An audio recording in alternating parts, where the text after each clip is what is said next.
We're back on the bench with the HB-1B, a cup of coffee and some measurements to share. So thanks to those who said you should go look at your current draw. I think many others said they think it's the filter.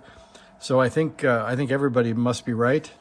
So here's what I did. I built a little power pole connector that says power pole and leaves just 2 banana plugs. And I put those 2 in the meter so I can read the current as I come from the bench distribution there. So it's power pole to power pole, and then that goes into the lead into the radio so we can measure the current. And the numbers are just like you'd think, or just like you'd suspect. So it's lower on 20 meters. It's still too high, but to get what looks like about, let's see, let me get to the dummy load. And if we transmit on 20 meters, that's about where I am. So we were at 2034. So we'll get close to that. So we get the same thing. And if I hit the key, let's see, I'll back up a little so you can see the watt meter, which is a pretty minimal display. So that's way up there on the right. And you can see that we're at 77 milliamps receive current. We transmit at about a half watt. And on the right, it's about 850 milliamps. So if you do the math, it gets worse as the bands go up, by the way. And let me show you that. So it gets worse as the bands go up, 1.18 amps on 30 meters, 40 meters is 1.34 amps.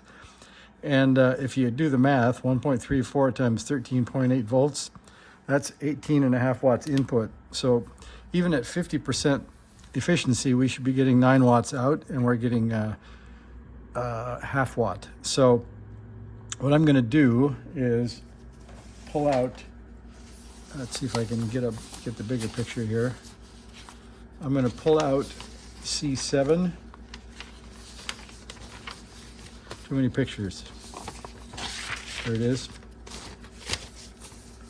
So I'm going to pull out C7, which is right here on the output of the output transistor, and see if the current goes way down. And what I'll do is unhook C7 and run a cap over to the antenna lead, and I'll run that to the dummy load. So it won't match exactly the right impedance, but at least it will have an impedance to drive, so it won't get a super high voltage output and cause something to fail. So that's the next thing, is to pull C7 and just run a wire over to the BNC jack and see what we get, and see if all of the current measurements we get on transmit go way down.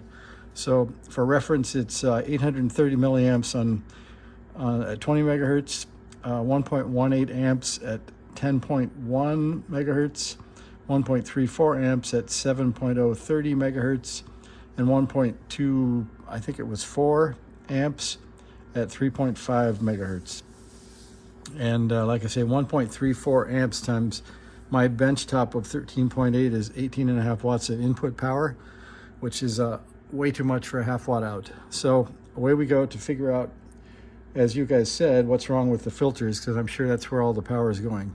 So thanks for the catch-up session, and I'll give you some more data pretty soon here. See ya.